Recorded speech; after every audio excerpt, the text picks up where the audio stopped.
Di balik lebatnya hutan Sumatera hingga Kalimantan, tersimpan sebuah legenda yang masih dipercaya oleh masyarakat hingga hari ini, kisah tentang orang bunian. Makhluk gaib yang disebut-sebut mendiami alam tersembunyi, hidup berdampingan, namun tak kasat mata bagi manusia biasa. Orang bunian bukan sekadar mitos. Dalam berbagai cerita rakyat, mereka dikenal memiliki kemampuan supranatural, kemampuan untuk tak terlihat, menyatu dengan alam, dan bahkan berinteraksi langsung dengan manusia tanpa disadari. Konon, mereka bisa berjalan di antara manusia, berbicara, bahkan hidup berdampingan layaknya sesama, tanpa ada yang mampu membedakan. Yang membuat kisah ini semakin menarik, orang bunian sering digambarkan sebagai sosok penolong. Mereka disebut-sebut pernah memberikan bantuan kepada masyarakat, entah dengan menyembuhkan, menunjukkan jalan, atau memberi pertanda tertentu di waktu genting. Secara bentuk, orang bunian digambarkan menyerupai manusia,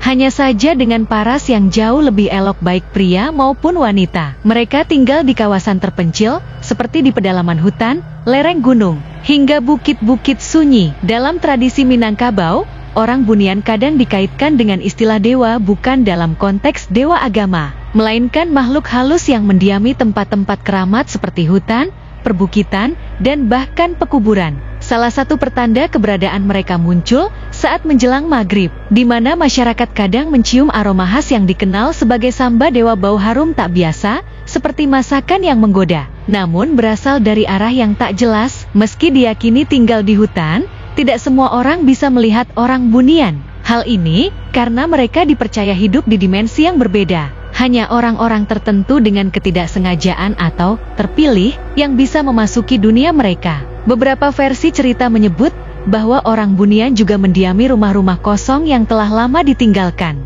tempat sepi yang sudah tidak tersentuh manusia. Mereka membentuk komunitas sendiri, lengkap dengan struktur sosial layaknya manusia.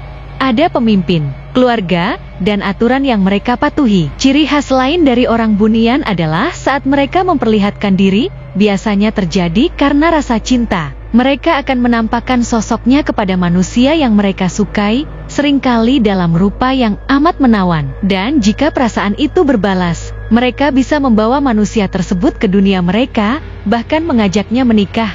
Masyarakat Melayu percaya, pernikahan antara orang bunian dan manusia bukanlah hal mustahil. Ada kisah tentang seorang pria yang dikabarkan hilang secara misterius di hutan. Bertahun-tahun kemudian, ia kembali, namun dunia telah berubah, semua keluarganya telah tiada. Ia rupanya telah hidup dalam waktu yang berbeda, di dunia orang bunian yang tak terjamah waktu seperti dunia manusia. Namun, tidak semua kisah berakhir indah. Ada juga cerita menyeramkan yang membuat masyarakat takut pada orang bunian. Beberapa percaya mereka suka menculik anak-anak atau menyesatkan orang-orang yang memasuki hutan, terutama menjelang senja. Aroma masakan yang tiba-tiba tercium padahal tidak ada sumbernya sering dianggap sebagai undangan orang bunian. Bila diikuti, seseorang bisa tanpa sadar masuk ke dunia mereka. Orang yang tersesat biasanya merasa diterima, hidup nyaman di desa yang indah, bersama masyarakat yang ramah. Mereka terlena,